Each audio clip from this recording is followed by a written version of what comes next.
반갑습니다. 예. 박수를 치다 마시네요, 그죠?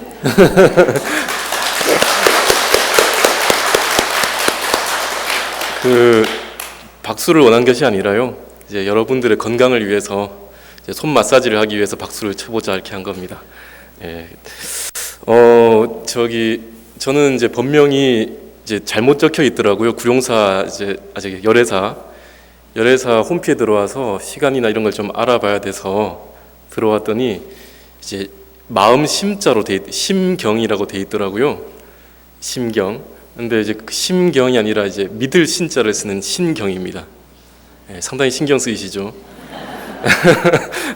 그래서 이제 신경인데 이제 발음하다 보면 전부 다 반야심경을 생각해가지고 이제 심경 스님이다라고 이제 잘못 듣는 경우가 많아서 항상 믿을 신의 신경입니다라고 얘기를 합니다.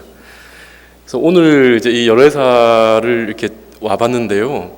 제가 열애사를 몇 년 만에 와봤냐면 한 15년 만에 와봤습니다.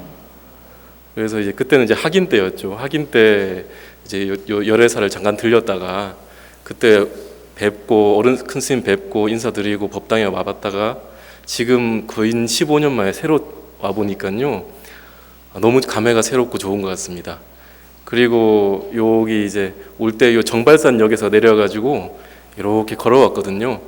근데 너무 단풍이 이쁘고 이제 사박사박 밟히는 이 뭐랄까 가을 소리랄까요? 가을 잎사귀 소리가 너무 듣기가 좋더라고요. 바람도 너무 좋고요. 그래서 아니 이렇게 좋은 도량에 살고 계시는 이 불자님들은 얼마나 좋을까. 저는 지금 이제 서울에서 한복판에서 이제 강의를 하고 또 교육원에 지금 그 아사리 소임을 보고 있습니다. 교육 아사리라고 하는 이제 자리가 있어서 그 소임을 보고 하니까 너무 찌들어 사는데 약간만 벗어나가지고 일산만 오니까 그렇게 좋을 수가 없더라고요. 그래서 이 좋은 도량에 참 좋은 분들이 정말 신심 깊은 기도를 하고 계신다라고 생각하면서 이제 들어와 봤습니다. 그런데 우리가 이제 수행을 하지 않습니까? 수행을 한다 또는 기도를 한다라고 할 때에 세 가지 복이 있어야 가능하다. 세 가지 복이 갖추어졌을 때에 기도가 잘 된다라는 얘기가 있습니다. 그럼 그 세 가지 복이라는 것이 뭐냐 하면은 첫 번째가 스승의 복입니다. 스승을 정말로 덕 높은 스님들 그리고 그리고 수행을 열심히 하시는 그런 스승을 만나야 된다. 스승의 복이 있어야 된다. 그리고 두 번째는 이제 도량의 복이 있어야 된다라고 합니다. 도량. 그 도량복으로 치자면 이 열애사만한 데가 없지 않습니까? 스승복으로 쳐도 또 열애사만한 데가 없어요.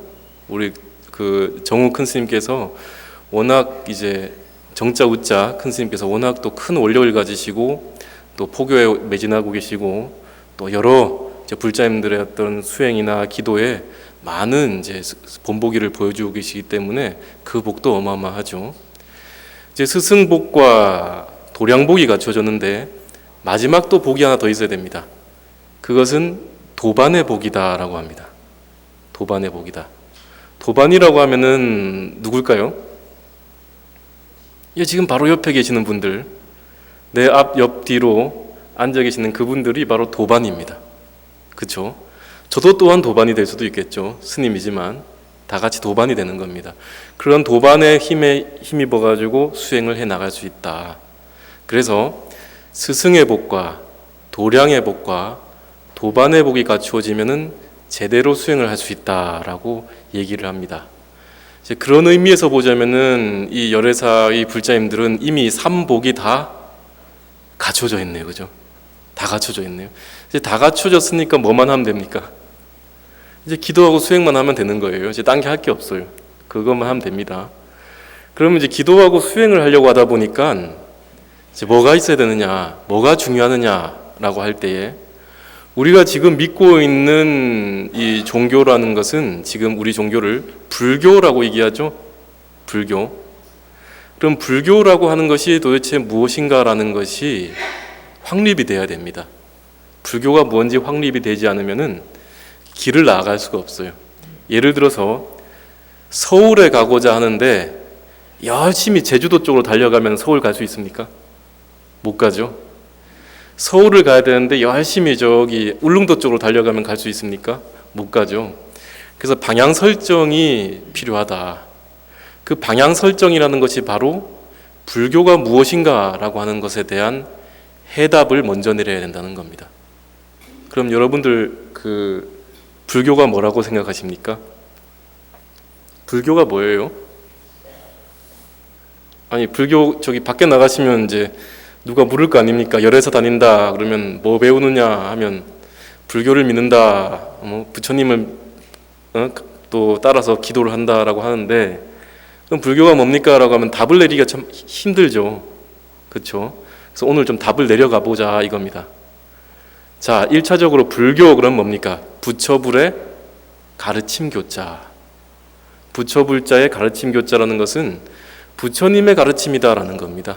불교가 다른 게 아니라 다른 누구의 가르침이 아니라 바로 부처님의 가르침이다. 그래서 불교라고 얘기한다. 그리고 이 불자라는 것은 부처불자라는 것은 원래 인도 말에 있는 붓다라는 말입니다. 붓다 우리가 흔히 얘기하는. 그럼 붓다는 뭐냐? 바로 깨달음이다라는 겁니다. 결국 부처님의 가르침이라는 것은 불교라는 것은 그러면 무엇이냐? 깨달음을 가르치는 것이다. 깨달음의 가르침이다. 깨달음으로 나아가기 위한 가르침이다라고 하는 겁니다. 그래서 불교예요. 그럼 이제 불교라는 것이 이제 정의가 어느 정도 됐습니다. 그러면 다시 불교라는 것은 어떤 가르침입니까? 라고 다시 묻는다면요. 첫 번째로 괴로움의 소멸을 위한 가르침이다라는 겁니다. 괴로움의 소멸을 위한 가르침이다. 괴로우십니까? 안 괴로우셔요? 저는 하루 종일 괴로운 것 같던데요. 이 세상 모든 것이 괴로움이다라고 부처님께서 말씀하셨거든요. 어디서 말씀하셨느냐 하면은 삼법인에서 재행무상, 재범무화, 일체계고 이렇게 얘기했습니다. 그 세 번째가 바로 일체계고. 이 세상 모든 것들은 다 괴로움이다. 괴로움이기 때문에 그 어느 것도 집착할 만한 것이 없다라고 얘기합니다. 그 어떤 것도 영원한 것이 없다라고 얘기합니다. 그 어떤 것도 내 것이라고 할 만한 것 또는 나라고 할 만한 것이 없다 이겁니다. 내 것도 없고 나라고 할 만한 것도 없고 영원한 것도 없음에도 그것을 내 것이라 생각하고 나라고 생각하고 또 영원할 것이라고 믿는 그 착각 때문에 우리는 괴롭다라고 얘기합니다. 그게 바로 부처님 가르침의 핵심이에요. 그래서 부처님의 가르침의 근본 첫 번째 정의가 뭐냐? 괴로움의 소멸을 위한 가르침이다 라고 하는 겁니다. 이와 관련해서는 부처님 그 잡아함경이라고 하는 경전에 그 이야기가 하나 실려 있습니다. 부처님이 저기 아주 우거진 숲을 지나가고 계실 때에 부처님이 갑자기 이렇게 이제 이파리를 갖다 한 줌 꺾어요. 그리고 제자에게 보여줬던 일례가 있어요. 그럼 왜 부처님이 이 숲에 한 줌의 이파리를 꺾어가지고 제자에게 보여줬느냐라고 한다면은 제자가 부처님께 이런 질문을 했기 때문이에요. 부처님께서는 일체지자다. 일체지. 일체 모든 것을 다 깨달아서 알고 계신 분이라고 저는 알고 있습니다. 그러면 부처님은 세상에 모르는 것이 아무것도 없는데 우리에게 지금 설법해 주시는 그 내용은 부처님이 알고 계신 그 많은 것들 가운데 무엇을 설명해 주시는 겁니까? 라고 물어요. 그러자 부처님이 그때에 잎사귀 하나를 싹 꺾어가지고 보여주면서 얘기를 하십니다. 내가 정각을 얻어서 깨달아 알고 있는 것들은 저 숲속에 있는 모든 나무의 이파리 수만큼이나 많다. 하지만 내가 제자들에게 불자들에게 알려주는 가르침이라고 하는 것은 지금 내 손 안에 들어있는 한 줌의 잎사귀 정도에 불과하다. 그러면 부처님이시여 그 손바닥에 있는 한 줌의 잎사귀라고 하는 것은 도대체 어떤 가르침이길래 그것만을 우리에게 설해 주시는 겁니까? 라고 묻자 부처님께서 이렇게 하십니다. 이것은 바로 내 모든 것을 다 깨달아 알고 있지만은 너희들에게 가르쳐주는 이 한 줌의 가르침이라는 것은 다른 것이 아니라 괴로움을 벗어나기 위한 가르침이다. 딱 이렇게 정의를 내려버려요. 그럼 이제 나중에 우리가 어디 나가가지고 이제 불교를 배운다고 하는데 뭐 배웁니까? 라고 한다면 뭐라고 대답하면 됩니까? 불교가 뭡니까? 하면 뭐라고 대답하실래요? 불교란 괴로움의 소멸을 위한 가르침이다. 이게 정의예요. 첫 번째 정의예요, 이게. 그럼 괴로움을 소멸한다는 것은 번뇌를 제거함으로써 얻어지는 거죠. 번뇌가 없으면 괴로움이 사라져요. 집착이 사라지고. 근데 번뇌가 제거돼가지고 해탈하는 것만이 불교냐라고 한다면 그게 아닙니다. 불교를 정의하는 두 번째 정의가 있어요. 불교를 말하는 두 번째 정의라는 것은 바로 부처님을 닮아가는 가르침이다라는 겁니다. 불교가 무엇이냐? 처음에는 괴로움의 소멸을 위한 가르침이다. 두 번째는 부처님을 닮아가는 가르침이다. 우리 불자님들 그러고 보니까 제가 가만히 보니까요, 다 부처님을 그냥 쏙 빼닮아 계시네요. 여기 앞에 저 부처님도 참 오랜만에 뵙는데 요 가운데 비로자나 부처님부터 시작해가지고 상호가 엄청 좋으시잖아요. 근데 우리 불자님들이 그냥 상호가 부처님하고 똑같이 생겼어요. 그래가지고 부처불자에 아들 자자를 써가지고 부처님의 아들들 불자다 이렇게 부르는 거잖아요. 그렇죠? 그래서 우리 다 닮아 있네요. 그렇죠? 이미 닮아 있어가지고 더 이상 닮을 것도 없어요. 그렇죠? 이제 저도 저랑 닮은 사람이 하나 더 있습니다. 저는 쌍둥이거든요. 쌍둥이인데 쌍둥이 동생 하나도 출가를 같이 했습니다.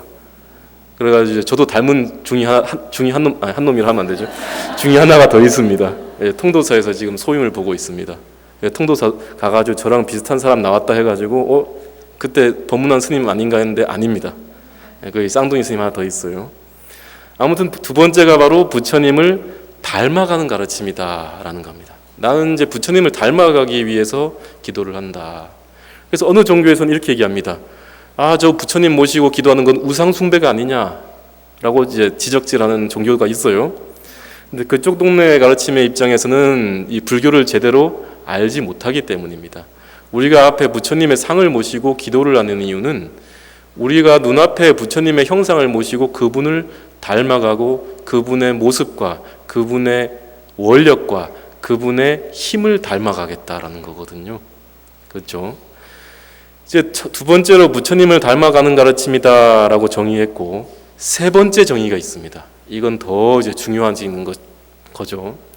세 번째라는 것은 내 자신이 부처임을 믿고 부처의 삶을 살아가는 것이다라는 겁니다.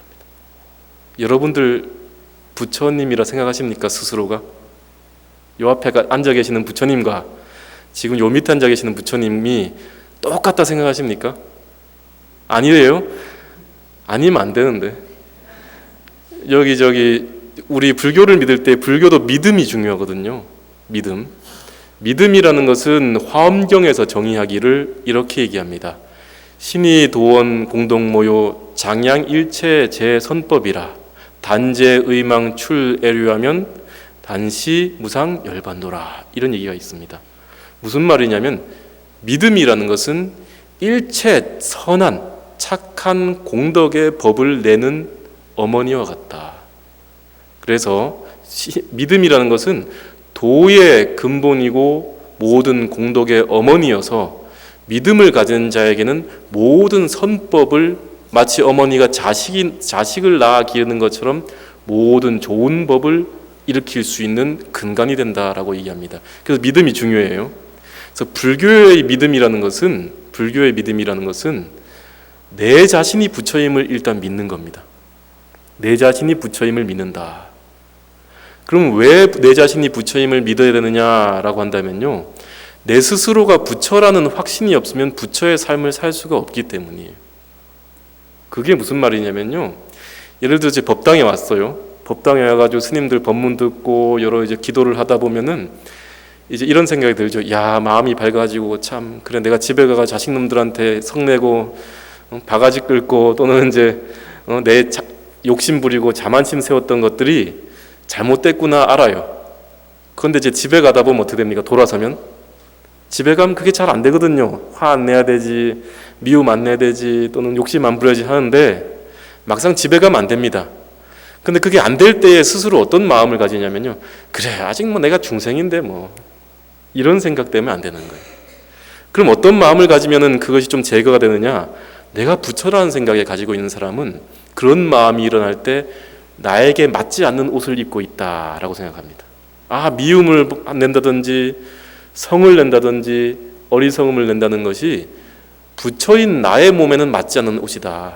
나의 몸에 맞는 옷이라는 것은 기도를 하고 공양을 베풀고 또 계율을 지키고 이런 것이 내 모습인데 중생의 모습은 내 모습이 아니다라는 확신을 가질 때에 진짜 부처의 행을 할 수 있는 거거든요. 그래서 우리가 부처임을 믿어야 됩니다. 부처임을 믿습니까? 목소리가 너무 작으시네요. 안 믿는 것 같아요. 아직까지 100%의 신심이 이루어질 때에 100%의 부처의 행을 살 수 있어요. 그런데 조금이라도 그래도 난 중생인데 하는 순간 어떻게 됩니까? 고마 그냥 도로아미 타버립니다. 그거는 다시 돌아가는 거예요. 다시 중생의 삶을 벗어날 수 없게 다시 중생의 윤회 속으로 들어가는 겁니다. 우리가 부처와 중생을 나누는 가장 큰 기준이 뭐라고 생각하십니까? 어떤 사람이 부처고 어떤 사람이 중생입니까? 부처란 부처의 행위를 하는 사람을 부처라고 불러요. 중생이란 중생의 행위를 하는 사람을 중생이라 부릅니다. 그럼 행위를 통해 가지고 부처가 되고 행위를 통해 가지고 중생이 되는 거예요. 그럼 오늘부터 내가 부처라는 확신을 가지고 부처의 행을 하겠다 하는 순간 뭐가 되는 겁니까? 부처인 거예요. 그 자리에서 바로 즉불, 즉 성불, 그 자리에서 바로 성불을 해버리는 겁니다. 그런데 조금이라도 내가 일말의 털끝만 치라도 내가 뭔 부처야 이런 생각 가진 순간 어떻게 됩니까? 의심이 조금이라도 있는 순간 바로 중생나락에 떨어지는 겁니다. 그래서 세 번째로 불교라는 것은 내 스스로가 부처임을 믿고 부처의 행을 하는 것이 바로 불교의 가르침이다. 그래서 이제 우리는 세 가지로 정의를 내렸습니다. 불교가 무엇입니까? 라고 할 때에 첫 번째는 괴로움의 소멸을 위한 가르침이다. 두 번째는 부처님을 닮아가는 가르침이다. 세 번째는 내가 부처임을 믿고 부처의 행을 하도록 하는 가르침이다. 됐습니까? 이 세 가지가 바로 불교를 정의하는 방식입니다. 세 가지입니다. 그러면 이제 불교가 뭔지 알았으니까 이제 실천 수행을 해 나가야 되는데 순서가 있어요. 모든 일엔 순서라는 게 있거든요. 그럼 어떤 순서로 우리가 불교를 실천해 나가야 되는가라는 겁니다. 첫 번째는 감사해야 된다. 감사한다. 감사하는 마음이 필요해요. 감사하는 마음이라는 것은 만족하는 마음과 다 있고 만족한다는 것은 행복과 다 있어요. 그래서 우리가 항상 감사하는 마음을 가지고 만족하는 마음을 가진 사람한테는 뭔가 불평불만이 없습니다. 항상 만족하는 사람한테는. 그럼 무엇에 우리가 감사해야 되느냐라고 할 때에 첫 번째는 인간으로 태어났음에 감사를 해야 돼요. 우리 여기도 보고 사람이고 저기도 보고 다 사람들이죠. 여기도 인간, 저기도 인간, 다 인간이잖아요. 물론 인간 같지 않은 사람도 있겠지만은 다 인간이다 보니까 우리는 인간에 대한 소중함, 인간으로 태어났다에 대한 소중함을 잘 모릅니다. 그런데 이 인간으로 태어나는 것은 얼마나 아주 어려운 일이냐에 대해서 부처님은 경전에서 구구절절히 밝히고 있어요. 그 가운데 하나가 이제 맹구 우목의 비유나 이런 건 다 아시는 거고, 다른 비유 중에 하나가 뭐가 있냐면요, 부처님이시여, 제자가 묻습니다. 부처님이시여, 인간의 몸을 받기가 얼마나 힘듭니까? 라고 했을 때에 부처님이 이렇게 말씀하십니다. 겐지스 강가에 모래를 한 줌 딱 집어 올려가지고 손톱 위에 올립니다. 이렇게 손톱 위에 싹 올려가지고 제자야 보거라, 겐지스 강에 있는 모래알 수요가 이 세상에 살고 있는 모든 중생들의 수요라고 한다면은 내 지금 손톱 위에 올려져 있는 정도의 모래 알갱이가 인간으로 태어날 수 있는 숫자다라고 얘기합니다. 그러면 우리 여기 앉아 계시는 불자님들은 지금 인간으로 태어났죠? 얼만큼 치열한 경쟁과 얼만큼 희소한 인연으로, 귀한 인연으로 여기에 지금 인간의 모습으로 앉아 있는 겁니까? 그렇죠? 그래서 다 인간이기 때문에 우리가 별로 중요한지 모르지만은 인간 몸 받기가 아주 어렵습니다. 그렇죠? 그럼 두 번째로 또 감사해야 될 게 뭐냐? 인간 몸 받기 어려우나 그것보다 더 어려운 게 있으니 바로 그것은 부처님의 법을 만나는 것이다. 우리가 인간 몸을 받긴 받았는데 종교를 아무거나 믿으면 안 됩니다. 뭐 다 종교는 일미다 한맛이다라고 하지만 그게 아니에요. 제가 불교를 믿고 수행해 본 바로서는 불교를 믿을 수 있다는 것, 불교를 실천할 수 있다는 것은 어마어마한 전생의 복이 있을 때만이 가능합니다. 그래서 부처님 법을 만나기가 아주 어렵다. 그래서 부처님의 법을 만났음에 감사해야 된다. 그러면 이제 부처님 법을 만난다고 다 똑같습니까? 그렇지가 않습니다. 부처님 법을 만났으나 올바른 스승과 올바른 법을 만났음에 감사해야 된다. 그래서 우리가 세 가지에 감사해야 됩니다. 첫 번째, 인간 몸 받았음에 감사하고, 두 번째, 부처님 법 만났음에 감사하고, 세 번째로 좋은 스승과 좋은 올바른 법을 만났음에 감사해야 돼요. 그런 의미에서 보자면 우리 열애사 불자님들은 어떻습니까? 다 갖췄어요. 그냥 없는 게 없습니다. 이제 그냥 하기만 하면 됩니다. 다 갖춰 있는 상태인 거예요. 그래서 감사하는 마음을 가져야 된다. 그럼 이제 감사하는 마음이 쫙 이루어지면은 환희심이 일어나기 시작합니다.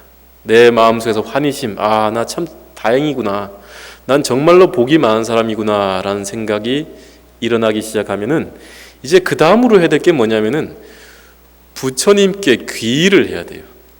귀의한다.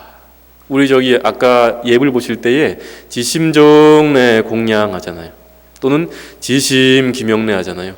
지심기명래라는 것은 뭐냐면은 내 몸과 마음을 싹 다 바쳐가지고 부처님께 돌아가나이다, 부처님께 의지하겠나이다 라는 말이에요. 나마스라는 말입니다. 그래서 인도 가면 나마스테 이러잖아요. 그죠? 그래서 모든 것을 내 몸과 목숨을 바쳐서 부처님께 귀의를 하겠습니다 라고 하는 겁니다. 그럼 귀의를 한다는 것은 어떻게 하는 것이 귀입니까? 라고 할 때에 자, 한번 보세요. 요 앞에 앉아 계시는 부처님이 여러 분 앉아 계시죠? 그럼 요 앞에 앉아 계신 부처님이 지금 살아 계십니까? 안 살아 계십니까? 석고예요? 철이에요? 자, 부처님은 어디 계십니까? 자, 이런 대답이 나올 줄 알았습니다. 모든 불자님들은 이제 거의 다 훈습이 되어 있어가지고 부처님 어디 계실까요? 이렇게 물으면은 내 마음 속에 있습니다 라고 얘기를 해요. 정답이에요. 정답입니다. 그런데 내 마음 속에 있음을 100% 믿습니까? 100% 내가 내 마음 속에 부처님이 있는 걸 믿어요? 그럼 부처님 있는 그 자리에서 화를 내면 어떻게 돼요? 부처님 살고 있는데 화를 내면 부처님 법당에 불길을 끼얹는 게 되는 거예요. 그런데 일단 내 마음속에 부처가 살아있음을 믿기 이전에 내 눈앞에 있는 부처님은 어떤지 한번 생각해 보셔야 돼요. 자, 부처가 내 마음속에 있다라고 한다면 요 앞에 계신 부처님 도대체 누굽니까? 방금까지 절을 하고 기도하고 예배를 올렸던 요 앞에 앉아 계신 이 부처님은 누굽니까? 누구예요? 그냥 저기 돌덩어리나 쇳덩어리입니까? 그렇지가 않습니다. 그렇지가 않아요. 우리가 귀의를 하기 위해서는 1차적으로 내 앞에 모셔놓은 이 부처님이 살아계신 부처님이라는 것을 믿어야 돼요. 살아계신다.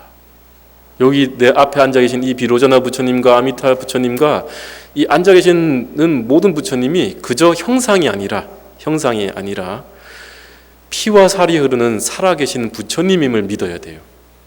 그 믿음이 없으면 어떠한 가피가 이루어지지 않습니다. 요 앞에 있는 부처님이 저기 살아계신지 안 살아계신지 모르시죠? 여러분들 본 적이 없어갖고. 그런데 한번 보세요. 이 부처님이 밤만 되면은 이제 불자님들 다 집에 가고 나면은 아이고 내려와서 아유 내 하루 종일 앉아 있어 다리가 좀 아프네 하면서 내려오십니다. 내려가지고 코에 침도 좀 바르고 이제 다리가 저려가지고 코에 침도 좀 바르고 또 하루 종일 뭡니까 아이고 아들내미 대학 가게 해주시오 돈 많이 벌게 해주시오 이런 소리 듣다 보면 귀에 그냥 귀천이 잔뜩 들어 있어요.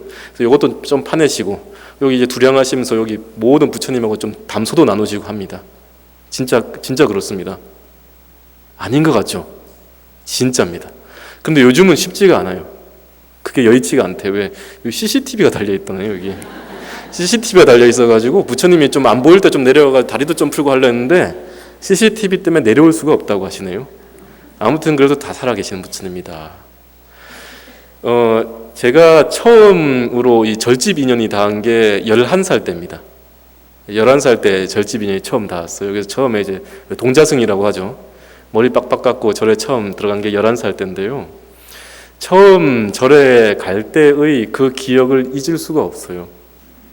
어떤 기억이냐면은 처음에 손잡고 이제 쌍둥이 동생하고 손잡고 나란히 이제 절에 갑니다. 절에 가는데 그 전까지는 저희 이제 친할아버지께서 이제 교회를 열심히 다니셔가지고 교회를 열심히 다녔었어요. 그러다가 처음에 절에 가는데 이제 저기 대구의 모 절에 가기 위해서 버스 정류장에 딱 내렸는데 향 냄새가 나는 거예요. 향 냄새가. 그 전에 향 냄새를 맡아본 기억이 없거든요. 근데 그때는 무슨 냄새인지도 몰라. 좋은 냄새가 난다, 좋은 향기가 난다라고 생각했는데 향 냄새가 나요.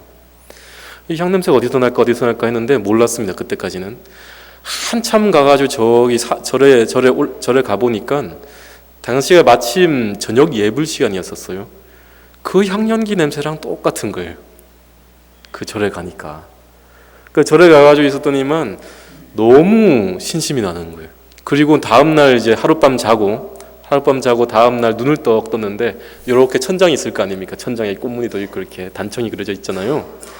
이 단청을 보는 순간 어떤 생각이 드냐면 아 이제 내가 올 곳에 왔구나 라는 생각이 들더라고요. 내가 이제 와야 될 곳에 제대로 왔구나. 그 다음부터는 너무 좋은 거예요. 기분이 너무 좋은 거예요. 너무 좋아가지고 새벽에 기도도 열심히 하고 했단 말이죠. 그러는 와중에 어느 날 이제 부처님 오신 날쯤 되니까 부처님 이 손등이나 이런데 어깨나 이런데 먼지가 앉잖아요. 이걸 이제 떨어내야 돼 이렇게 솔 같은 걸로. 그래서 그걸 떨어내기 위해서 여기 모셔진 부처님 쪽으로 싹 올라가가지고 털러 갔는데 부처님이 살아계신 거예요. 부처님이 살아계시는 거예요. 너무 생생하게 살아계신 느낌으로 다가와서 너무 신심이 나는 나머지 이렇게 서가모니 부처님이셨는데 손을 이렇게 내리고 계시잖아요. 항마 촉지인으로. 그 손등 위에 손을 한번 올려봤다니까요. 이렇게 올랐는데 따뜻한 거예요. 따뜻하고 몸에 막 전기가 찌릿찌릿 와요. 그냥 너무 이 전율이 막 느껴지는 거죠. 그 다음부터 저는 이런 생각이 있습니다. 요 앞에 앉아 계신 부처님이 석고 부처님이 아니다. 살아있다라고 생각되는 순간부터 이제 너무 좋은 거예요. 이제 의지할 때가 생긴 거예요. 그래 너무 좋은데 이제 문제가 하나 딱 생깁니다. 그때부터 뭐냐면은 밖에 나가가지고 어느 날 이제 학교를 들어가게 됐는데 이제 운동장 같은 데 가면 이제 100원짜리 500원짜리 떨어져 있잖아요. 떨어지는 경우가 있거든요. 땅에 100원짜리 떨어져 있으니까 발로 딱 밟았습니다. 이렇게 밟아가지고 요걸 갖다가 이제 분명히 부처님이 말씀하시기를 주지하는 것은 취하지 말라, 도둑질하지 말라 했는데 누가 준 것도 아닌데 이거 이제 밖에 나가서 떡볶이 사 먹어야 될 생각에 요걸 갖다가 이렇게 몰래 주웠어요. 이렇게 주워가지고 주머니 넣고 있는데 심장이 쿵쾅쿵쾅 뛰는 거예요. 이제 빨리 가가지고 요거 이제 가져가서 쌍둥이 동생이랑 같이 떡볶이 사 먹어야지 생각했는데 떡볶이를 세상에 맛나게 먹고 왔는데 부처님 얼굴이 화가 나 계시는 거예요. 그런 경우 있습니까? 여러분들 마음이 불편하거나 뭔가 좀 잘못하거나 이런 게 있을 때에 부처님 딱 보면은 평소에는 웃고 계시는데 내 마음이 불편해가지고 딱 뭐 잘못한 게 좀 있어가지고 오면은 부처님이 인상을 딱 쓰고 계십니다. 엄격하게. 근데 저도 그날은 이제 그 100원짜리 주워가서 떡볶이 사 먹고 왔는데 부처님이 이렇게 인상을 쓰고 계시는 거예요. 그래서 근데 그 부처님이 정말로 인상을 쓰고 계신 걸까요? 아닐까요? 정말로 인상을 쓰고 계시는 겁니다.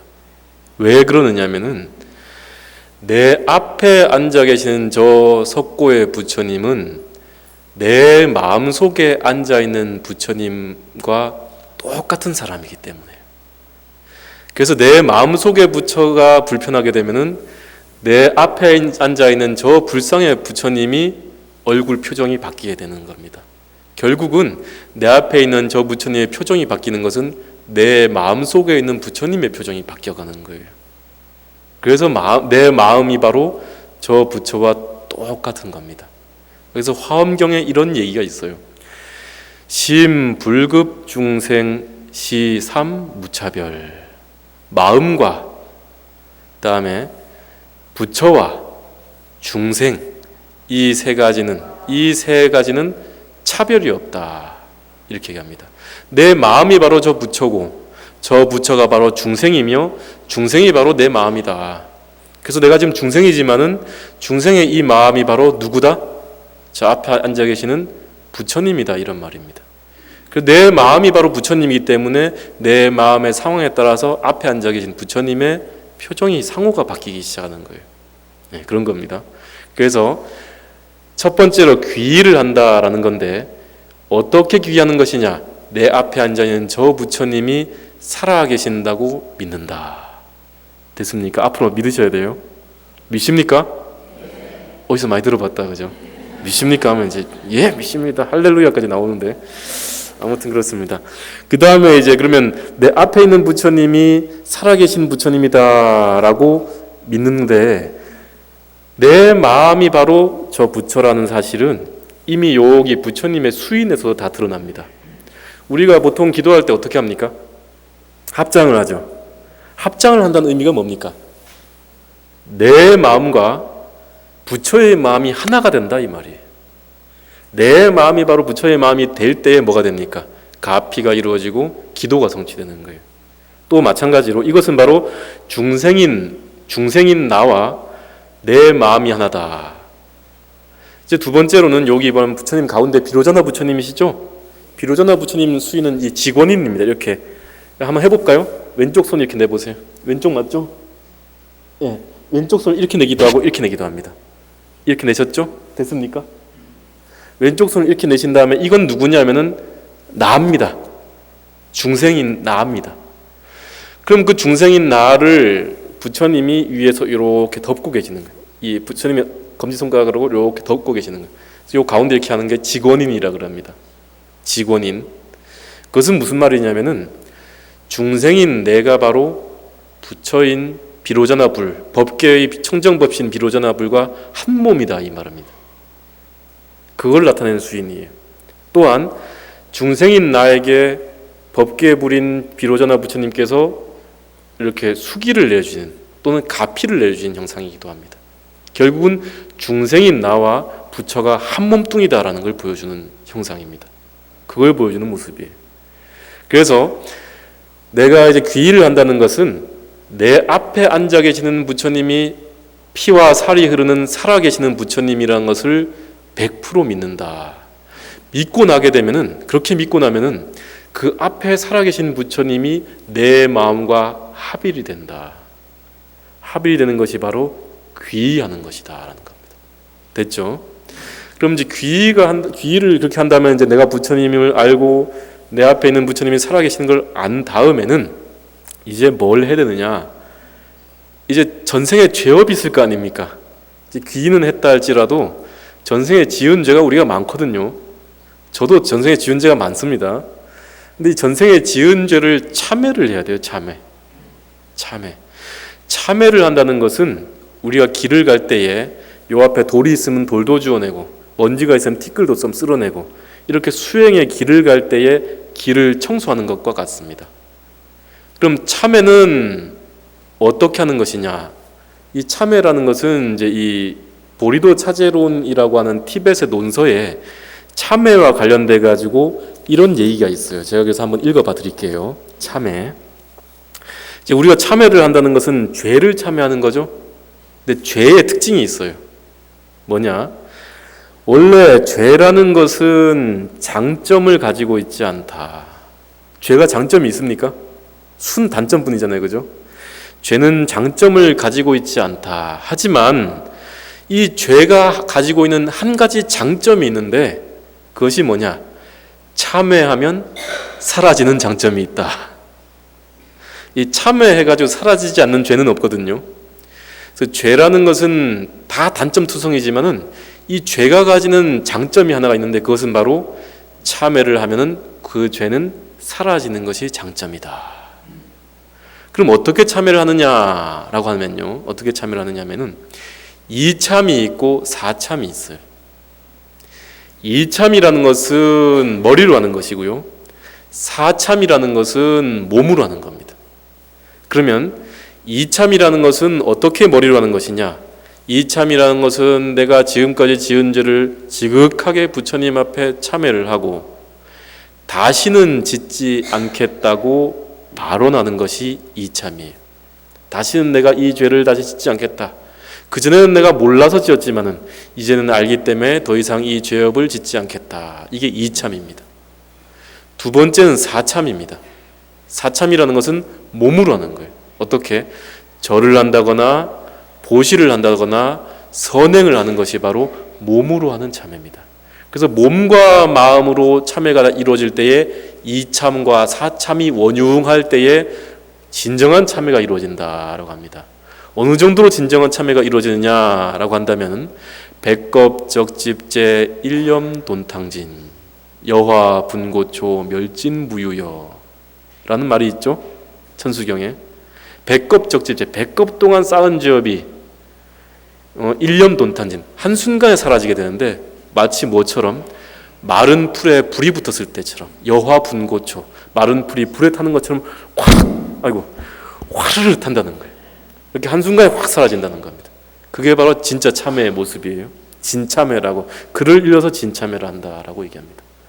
그래서 참회를 하는데 문제가 있어요. 또 뭐냐면은 지금까지 참회를 해가 죄는 소멸했는데 문제는 내가 지은 죄가 너무 많아가지고 그거 다 참회할 수 있을까 몰라, 이 생각이 든단 말이에요.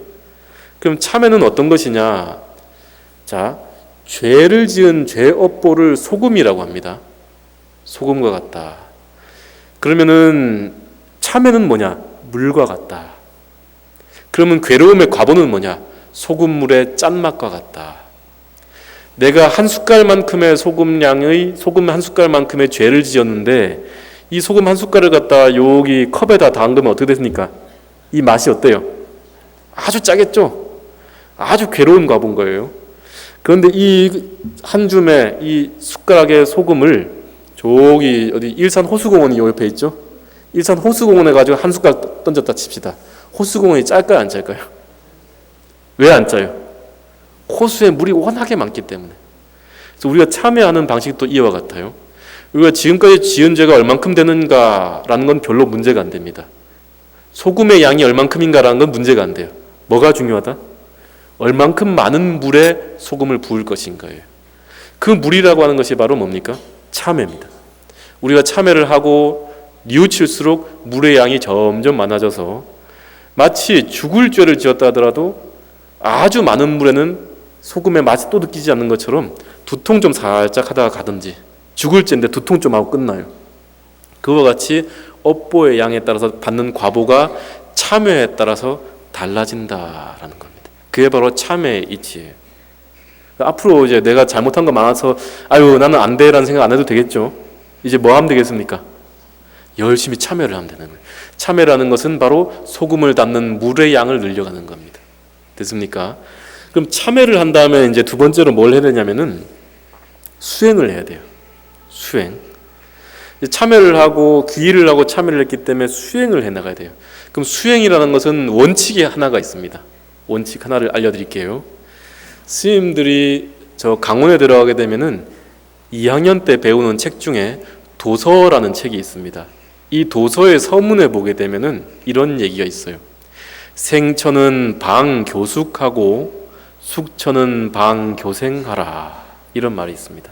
무슨 말이냐 하면은 기존에 생소한 것들은 놓아버려서 익숙하게 만들고 기존에 익숙했던 것들은 생소하게 만드는 것, 이게 수행이에요. 그럼 기존에 생소했던 것들은 뭡니까? 절하던 게 생소했고 남을 위해 살아갔던 게 생소했고 참회를 하고 살아갔던 게 생소했고, 보시를 하고 지게하고 선정을 닦으며 살아갔던 것들은 전부 생소했던 일이잖아요. 우리가 기존에 절에 오기 전에는. 근데 절에 와서부터는 이 모든 절을 하고 기도하고 좋은 마음 가지고 이런 것들을 어떻게 익숙하게 만들어간다. 그럼 기존에 기존에 익숙했던 것들은 뭡니까? 욕심내고 화내고 아상내고 자존심 부리고 이런 것들은 우리가 기존에 익숙하게 했던 것들이거든요. 이건 이제 절에 와서부터는 어떻게 하는가? 나에게 생소한 것으로 만들어간다. 내 몸에 맞지 않는 옷처럼 만들어간다. 그래서 앞으로는 화를 내더라도 아유 이건 내가 할 바가 아닌데, 부처인 내가 할 게 아닌데 라고 마음을 가지는, 그게 바로 익숙한 것들은 생소하게 만들고 생소했던 것들은 익숙하게 만들다. 중생의 삶은 익숙한 것이었는데 이제 지금까지 익숙하지 않았던 부처의 삶으로 익숙하게 만들고, 부처의 삶은 지금까지 익숙하지 않았던 것들인데 다시 완전한 부처의 삶으로 만들어가는 것, 이게 바로 수행하는 거예요. 그래서 수행하는 방법 중에 여러 가지가 있지만은 제가 한 두 가지만 알려드릴까요? 주무시기 전에 그냥 주무십니까? 좀 앉았다 주무십니까? 지금까지 앉았다 주무신 적 없으시죠? 잘. 오늘도 숙제를 하나 내드릴게요. 주무시기 전에 5분만 앉아 있겠다. 많이도 말고요. 5분 눈 깜짝할 사이에 지나갑니다. 그런데 막상 앉아보시면 5분이 막 30분처럼 깁니다. 그래서 한 5분만 자기 전에 내 호흡을 고르고 하루 동안에 살아왔던 내 모습이 중생의 삶이었는지 부처의 삶이었는지를 한번 돌아보자. 5분만요. 그리고 이제 또 하나 방법이 또 있습니다. 두 번째는 절을 좀 열심히 하자. 그럼 절을 왜 하느냐라고 하면, 절은 누구한테 합니까? 절 누구한테 하세요? 내 앞에 앉아있는 부처님이나 스님한테 하잖아요. 근데 절을 계속 하다 보면은, 내 앞에 부처님께 절을 하다가 절을 한다 하다 보면 나중에 보면은 내 자신이 보이기 시작합니다. 절은 분명 내 앞에 있는 부처님께 하기 시작했는데 나중엔 내 자신에게 절을 하고 있는 내 자신을 보게 돼요. 내 모습이 보이기 시작하면 진짜 절을 잘하는 거예요. 절을 할 때 앞에 있는 부처님만 보이고 주변에 있는 불평투성이만 보이면 아직 절을 못한 거예요. 그건 운동일 뿐이에요. 불신 운동일 뿐이에요. 굽히고 펴는 운동일 뿐이에요.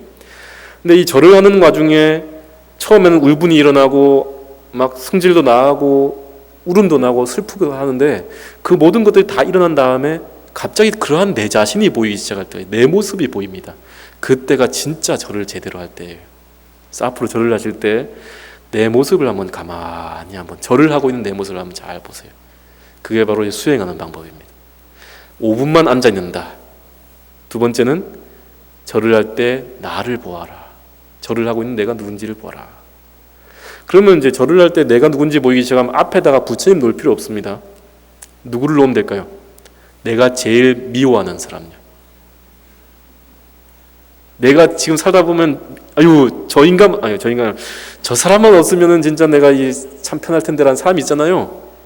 그 왼수 같은 사람을 내 앞에 세워야 돼요. 내 앞에 세우고 관을 합니다. 머리로. 관을 한다는 건 이미지 트레이닝이에요. 이미지 트레이닝이라는 것은 내가 절을 할 때에 내 철천지 원수라고 생각했던, 내가 미워했던 사람이 나와 같이 절을 합니다. 그렇게 관해야 돼요. 내 스스로가. 진짜 절을 하는 게 아니더라도 같이 절을 한다라고 관하고 108배를 하고 1000배를 하고 3000배를 하다 보면요, 이 사람이 밉다라는 것은 전생에 어떠한 인연이 있기 때문이거든요. 인연의 매듭이 있기 때문이에요. 뭔가 풀리지 않는. 절을 하면서 내가 세운 그 원수가 나와 절을 하면서 그 사람과 나와의 실제 인연의 매듭이 싹 풀어집니다. 그러면 이게 하나씩 한 올 풀리기 시작하면요, 여기서 한 올 풀리고 저기서 한 올 풀리고 하다 보면요, 이 세상은 거미줄과 같거든요. 다 연결되어 있거든요. 그럼 이쪽이 하나 풀리고 저쪽이 하나 풀리다 보면 어떻게 됩니까? 싹 다 통해가지고 그냥 일이 잘 풀리게 됩니다. 그걸 가피라 그래요. 그래서 원수를 놓고 절을 하세요. 그 다음에 수행을 하면은 이제 수행하는 건 다 했고, 마지막으로 해야 될 게 있습니다. 마지막으로 할 게 이제 수의찬탄이다. 수의찬탄. 수의찬탄이 그럼 뭐냐? 수, 따를 수, 희, 기쁠 희. 찬탄이란 말은 이제 우리가 기쁘게 이렇게 이제 칭찬해 주는 거잖아요. 따라 기뻐하고 찬탄한다 이 말입니다. 수위 찬탄. 그럼 따라 기뻐하고 찬탄한다는 말은 뭐냐면은 남이 선행을 할 때에, 남이 좋은 일을 할 때에 그것을 따라 기뻐한다. 그럼 왜 따라 기뻐해야 되느냐라고 한다면요, 아까 얘기한 그 람림이라는 책에 이런 얘기가 있습니다. 우리가 복을 짓는다라고 하잖아요. 선행을 하고 복을 짓고 절을 하고 복을 짓는데 누워서도 복을 짓는 방법이 하나가 있습니다. 이게 누워 자면서 복을 짓는 방법이 하나 있다니까요. 뭘까요? 수위찬탄이에요. 내가 오늘 잘밤에 누워서 생각합니다. 아, 오늘 내가 낮에 절에 갔는데 어떤 보살님이 안 보인 자리에서 방석을 하나하나 정리하고 있더라. 참 대단한 불자님이다.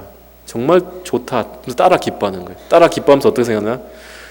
나도 그와 같이 되어야지 하면 어떻게 됩니까? 그 방석을 쌓은 보살님하고 똑같은 양의 공덕을 얻어요. 그 말이 보리도 차제론이라고 하는 람림이라고 하는 논서에 적혀 있어요. 그래서 누워서도 공덕을 얻는 방법이다라고 해요. 그래서 오늘 밤에 가가지고 생각 한번 해보세요. 그래가지고 내가 오늘 밤에 누가 우리 주변에 내 도반들 중에 누가 참 이 좋은 일을 하고 있는 사람이 없는가 한번 떠올려보세요. 떠올린다면은 그냥 놔두면 안 되고 대단하다. 나도 그와 같이 따라해야지라고 하는 게 수위찬탄이. 그러면 이제 따라가는 거예요. 그만큼. 예전에 제가 어릴 때 크던 절에 노보살님 두 분이 싸움이 난 적이 있었거든요. 싸움. 그 초하루 날 싸움이 났는데요. 난리가 났습니다. 그냥 앉아있는 부처님이 궁뎅이가 들썩들썩합니다. 하도 심하게 싸워가지고. 그럼 왜 싸우느냐 자초지종을 물어봤더니만 초하루다 보니까 이제 앞에다 이제 부처님 앞에 초를 꽂을 거 아닙니까? 이렇게 새초를 해가지고 꽂을 거 아닙니까? 불을 켜고 이제 초하루니까 깨끗한 초를 올린단 말이죠. 처음 온 노보살님이 초를 깨끗하게 올려가지고 다 올렸는데 뒤에 온 보살님이 또 초를 가지고 온 거예요. 그러니까 내 이 초를 갖다 올리고 싶은데 앞에 이미 초가 켜져 있거든요. 그거 어떻게 했을까요? 앞에 초를 그냥 끄면 되는데 입으로 이렇게 훅 불어뿐 게 아니라요. 자기가 가져온 초를 까가지고 초 궁뎅이 밑둥 있잖아요. 밑둥으로 이걸 다 콕 눌러가지고 이렇게 콕 눌러가지고 하나씩 톡톡톡 이렇게 눌러가지고 저기 촌농이 묻은 상태로 잘 꽂은 거예요. 자기 거를. 그래가 그냥 머리를 뜯고 싸움이 났습니다. 그냥 난리가 났어요. 난리가. 부처님 앞에 법당에 부처님이 그냥 무한할 지경이에요. 그냥 아주. 그런데 그걸 한번 보세요. 만약에 뒤에 온 보살님이 먼저 초를 올린 그 보살님의 초를 보고 이 누가 이렇게 일찍 와가지고 이렇게 좋은 초를 잘 올렸는가, 이렇게 신심나게 올렸는가 찬탄을 하면 어떻게 되겠어요? 내가 수위 찬탄한 공덕도 내가 얻을 뿐만 아니라 나도 또 초를 가져왔잖아요. 내가 올린 초의 공덕도 올리니까 몇 배? 2배를 얻었을 것인데 세상에 그 찌뜯고 싸워갖고 어떻게 됩니까? 가져온 초도 공덕이 없고요. 그냥 초도 막 나뒹굴고 난리가 났었어요. 그냥 여기가 안 되는 거예요. 똑같은 마음에 따라서 어떤 마음을 가지냐에 따라서 다른 공덕의 결과를 낳잖아요. 그죠? 그래서 마지막으로 수위찬탄한다. 수위찬탄한다 하면 진짜 끝으로 회양을 한다. 내가 오늘 절을 하고 기도한 공덕이 있으면은 내 혼자 이것을 가지는 것이 아니라 누구에게? 나와 인연 닿는 모든 사람들에게 내 공덕이 널리 퍼져서 내 인연의 매듭의 끈들이 하나하나 다 풀어지기를 소망을 한다라는 겁니다. 그래서 이제 오늘 제가 여러 가지 얘기를 했는데 마지막으로 종합을 한번 할까요? 정리해서 끝내죠. 정리 안 하면 또 까먹잖아요. 돌아서면 까먹거든요. 돌아서면 까먹으면 어떻게 하면 안 까먹을까요? 안 돌아서면 안 까먹어요. 그죠? 자, 처음에 부처님의 가르침이란 것은 무엇이냐? 괴로움의 소멸을 위한 가르침이고 부처님을 닮아가는 가르침이고 내 부처를 믿고 내 스스로 부처와의 행을 하는 가르침이다. 그러기 위해서는 스승의 복에 감사하고 인간으로 태어났음에 감사하고 부처님 법을 만났음에 감사한다. 그 모든 것이 이루어지고 난 다음에는 부처님께 귀의를 하는데 귀의하는 방법은 내 앞에 앉아계시는 부처님이 살아계신 부처님이라 믿는 것이다. 귀의한 다음에는 참회를 하는데 이참과 사참, 참회를 통해서 소금을 타는 물의 양을 늘려가는 것이다. 그러면서 괴로움의 과보를 줄여나가는 것이다.